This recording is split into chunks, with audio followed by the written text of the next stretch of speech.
For those of you who are on the road to discovering your purpose, and for those who are living your life on purpose, we're talking to the authors of the book, Finding Your Purpose, here today.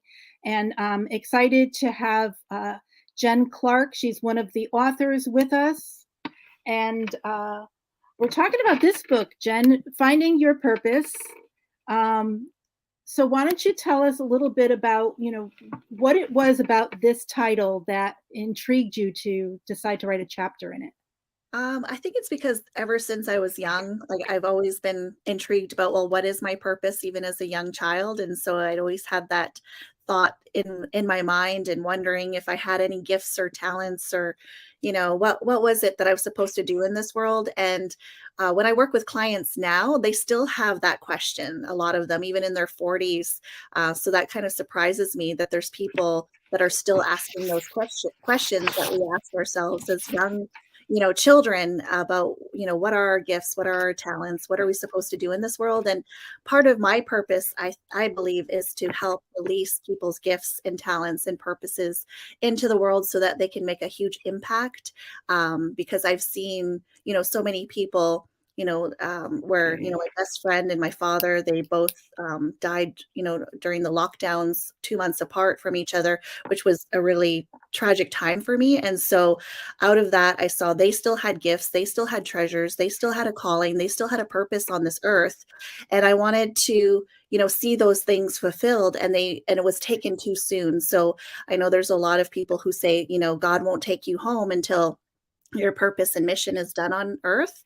And I don't really necessarily believe that, because I've seen so many people, that have so much potential, not fully, see that completely fulfilled while they're here on this earth alive.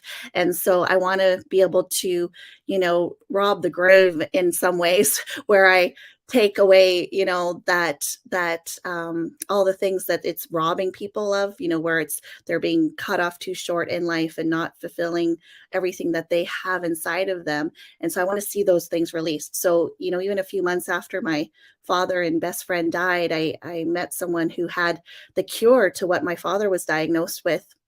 And he had cured himself like over 25, 26 years prior and kept it that way. And he was working on his program, his course, during this whole time, and still hadn't gotten it out. And so it lit this fire in me that I need to see, people's gifts and treasures and calling released, and the fullest extent of, every expression that they can do in their life, and everything that they could be fulfilled in life. And so that's a huge passion of mine. And that's why that book really spoke to me. Yeah, I remember hearing Les Brown speak, and that's one of the things he talked about. There was that there are so many people, and the cemeteries are full of people's dreams that just died with them. Mhm. So what do you think? How do we pay attention to the purpose that we're supposed to live, and how do we find that? Well, I think it's starting with the end in mind. It's starting with like, okay, what do I want to see happen by the end of my life? Realizing that, as we get older, there could be, less opportunities, less, abilities to be able to fulfill that. So realizing time is precious. I remember, for those last few days that I didn't really know were the last few days with my father and my best friend, it's like, every moment counts, every minute is precious. And so how can we maximize and utilize that to the fullest extent to be able to also be laser focused on what our purpose and calling is? Because there's a lot of good things we can do in the world. Like I've done tons of volunteering, tens of thousands of hours between my husband and I throughout our whole life, being pastors and missionaries and, children's ministers and women ministers. And prayer ministers, like we've done tons and tons of volunteering and giving of our time and our service to others and to be supportive to others.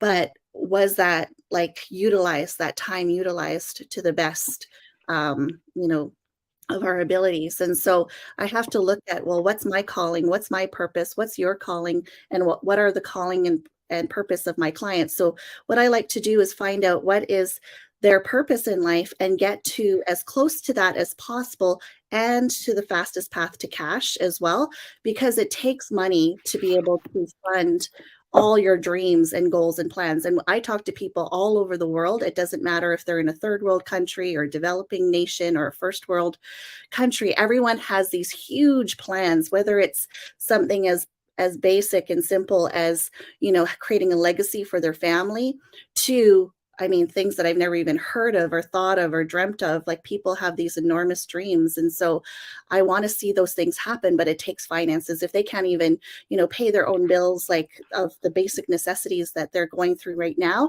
how are they going to fulfill that by the end of their life? And so, before, I was never money focused at all. I would never even take up an offering. And I would just, like, unless there was, like, somebody that was a special speaker and they expected some kind of compensation, then of course I would take up an offering for them on their behalf. And then I wondered about that. And I was thinking, like, why did I never ask for any money in return for anything I did, or even a donation? And the reason why is because of pride, right? That's what it boils down to. We think that we've learned, it's better to give than to receive, which is true.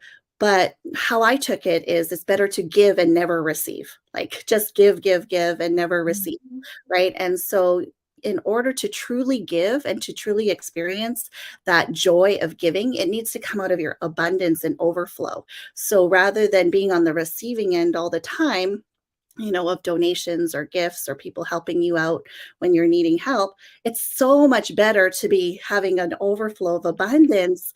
And then, you can say, hey, I can, oh, your car broke down, or, or whatever need someone has, you can go and fulfill it. So that's where that phrase, it's better to give than receive, I believe truly comes out of when you can give out of your abundance and overflow. And then it's like, oh, wow, like, that feels so good, rather than what we were doing before was always getting out of our lack or going into debt to, serve others, which, doesn't serve us, because we're not even putting the oxygen mask on ourselves. Like they say, when you go on the airplane, they have to remind mothers, put the oxygen mask on yourself first before your child, because a mother will naturally just want to put it on her child first. Then she's passed out and maybe doesn't recover from that lack of oxygen. And what is she's no good to her children anymore afterwards. So they're like, put that oxygen mask on yourself so you can take care of your children in the long term. So yes, we want to give, we want to serve, we want to love on others, but when we're putting oxygen masks on everyone else and not on ourselves, Mhm. we're not going to be able to fulfill that long-term calling. And maybe the person's life is snuffed out too soon, or their, calling and gifting is snuffed out too soon because they're just trying to survive. And when you're in survival mode, your true self can't come out. When all of your needs are met and you're out of survival mode, then your true self, your true nature will come out. Whether that's good or bad, we'll find out, I guess, in that moment, because I have helped a lot of people become wealthy, and they promise you all those things beforehand, and they seem like such a great person, and then they become wealthy and they're become like pretty nasty.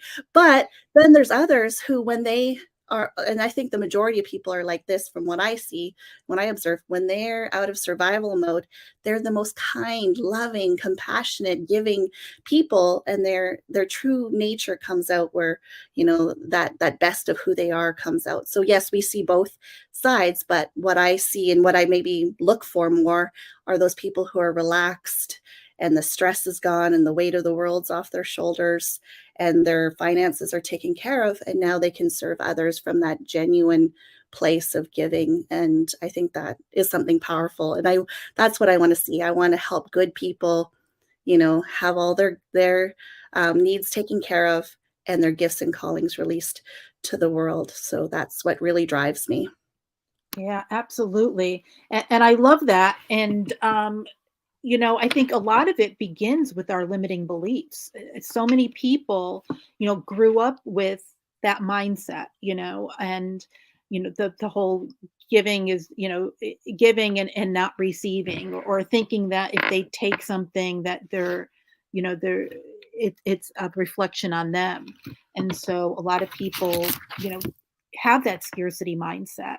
Mhm, mhm. So your chapter in the book is called Well Done on Maximizing Your Talents and Loving Your Being. Can Yeah. you talk a little bit about your chapter without giving too much of it away? Yeah, I think basically the reason why I want to maximize our talents is because growing up in the church, I would hear, the Bible verse about the three different people that had different amounts of talents, right? So one had one, and one had three, and one had five, and the one that had five and three, they multiplied them, and then they got the words, well done, good and faithful servant. And then the one that had the one just buried it because he was afraid, of the master being harsh with him if he lost it. He invested it and lost it or something like that. And so he brought it back to him. And so then that always concerned me, because I would be like, well, if I don't even know what my gifts and talents are, obviously they're buried. So by default, I'm going to be burying them and I won't be able to maximize them. I won't be able to bring a return on the investment, and I won't be able to hear, well done, good and faithful servant. So this was all going through my mind growing up. And so, I think what happened was, throughout my life, I've been doing different things. I worked in the health and wellness industry since I was younger, and then the financial planning industry. I've invested in, real estate, and my husband's a psychologist. So we've done lots of things in different areas, and then being pastors and missionaries and ministers, like we've done a lot of different things. So I've seen how I do have gifts and talents, but I don't really know, like, at the time while I was growing up, like, well, what is that number one thing that is just like, this is like my zone of genius? And I think that all that experience has culminated into becoming a business coach that helps clients enroll high ticket clients, that helps them get that high cash flow as quickly as possible, as quickly as they can. And then that has been something that I've been able to be gifted at because of the experience in all these different areas, and then being able to message that in a way that makes my clients stand out and stand like apart from everyone else, because there's so many people that say, I can help you feel better, I can help you, you know in all these different areas, but what makes them unique and what makes them stand out, and what is something they can guarantee, their clients that they're going to have in return. And so that's kind of been the gifting that I've been able to do, to be able to maximize my talents and my clients' talents. And then at the same time, realizing that, when my father and my best friend were going through what they were going through, I just wanted them to be alive. I just wanted them to live. I just wanted them to be here on this earth with me. And their value, their intrinsic value, had nothing to do with anything they could do. Like, they couldn't do anything for an extended period of time, but they still had an immense and enormous value to me. And so it doesn't matter if you don't really know what your talents and gifts and calling is and what you're supposed to do, and maximizing it in the sense that your intrinsic value is just in being alive and just breathing and existing.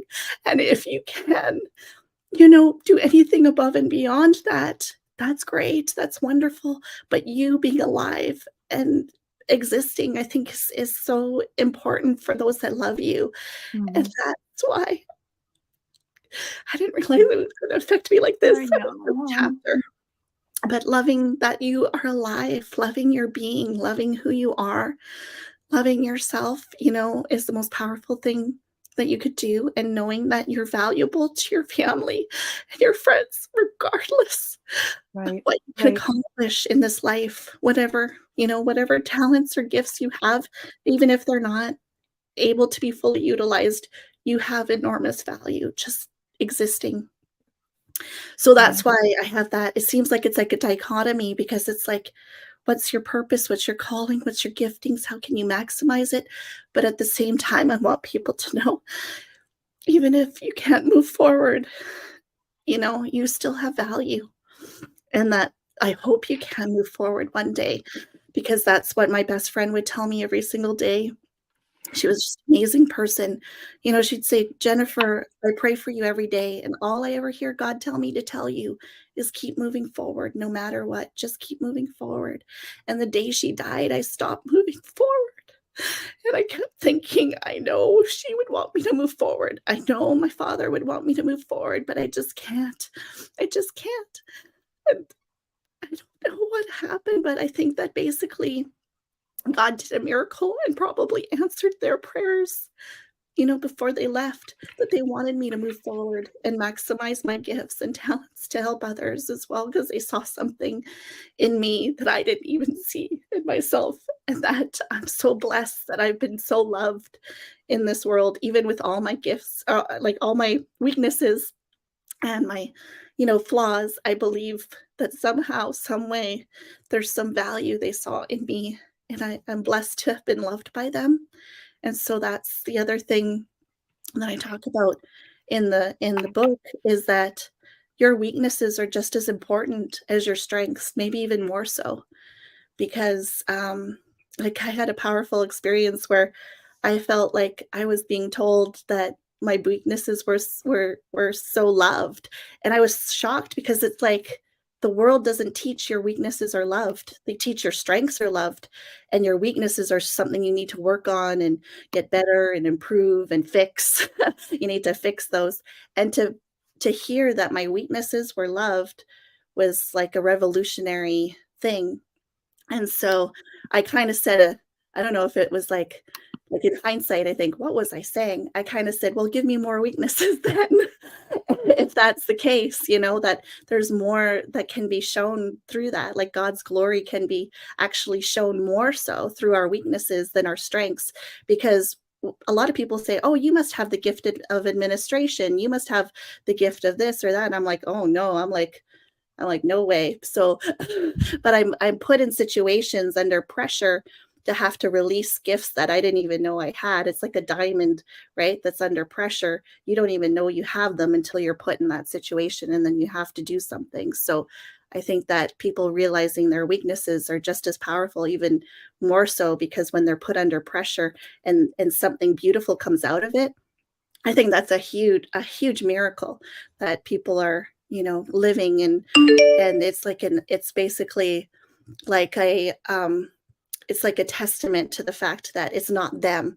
There's something greater than them that's working in and through them to make this happen, that could not have been done with just their own strengths and their own talents and their own gifts alone. So that's why there's kind of that dichotomy of the two things in the book of, basically saying, you have intrinsic value, and I want to see you maximize everything you can in this world and in this life. But if you can't, you still have intrinsic value, and your weaknesses are just as valuable as your strengths. So that's like to me, I don't know if it is to anyone else, but to me, that was a revolutionary idea to see that let's like talk about our weaknesses, because it's like, wow, you have those weaknesses and you still could accomplish this. That's a miracle, you know? Absolutely. Yeah. Well, thank you so much, Jen. We're talking to Jennifer Clarke, and she's one of the contributing authors to the book Finding Your Purpose. You can, Jennifer has a free gift. It's a VIP business coaching consultation, and you can get that by going over to actiontakerspublishing.com/purpose, getting your book, and signing up for the free gifts there. Jennifer, if someone wants to connect with you. Yeah. Yeah, they can go to Coach Jen Clarke with an E at the end.com. And I'm also giving away a free vacation hotel stay to over 119 locations in the world. You just have to pay for your own taxes and resort fees if there are any. So it turns out to be about 30 to 40 bucks on average a night, but you get to stay at a 4 or 5-star luxury resort, usually like a Marriott or a Hilton. So if you get on a coaching consultation, you'll get one of those as well. Nice, nice. So, yeah. So what's the one thing you want the readers to take away from this book? I think that the number one thing is like what I had mentioned about knowing that they're valued no matter what, just for breathing and existing, and to love themselves. And at the same time, to hone in on what their purpose is on this earth and get there as quickly as possible and be paid well for it. So, and the reason why I say as quickly as possible is because you don't want to wait till it's too late toward the end, or something happens, where, something could stop that too soon. Because I've seen that time and time again, as we mentioned, even, you said some popular speakers talk about that. And so let's get it accomplished as soon as we can, fastest path to cash and also the closest to your calling. So then when you do have that abundance, then you can stay right in that sweet spot of your calling and purpose and destiny in this world, and to complete that. And then hear, well done, good and faithful servant, at the end. So that's what I want to see, as many people that I can help hear that, as well as myself, to hear those words, well done. Absolutely. Jen, thank you so much for being part of this book and for sharing your story in it. Thank you. Thank you, Sally, for having me. I appreciate you.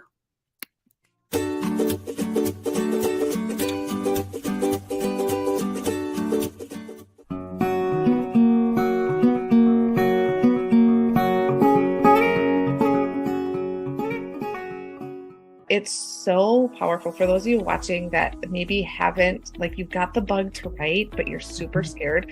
Collaboration books are an incredible place to start. And just to plug Action Takers a little bit, I don't know about other publishers. They're the only one I've ever worked with, but they've made it so easy. Like, you literally write your chapter and send, and then it's like all the work is done. I know. That's literally all you do. And then you're connected with all these other amazing women who are like-minded. Stories and journeys, and yes, they have made it so easy. So shout out to Linda and to Sally for just really creating this amazing space for us to use our voices. Yes, I love it so much. That's amazing.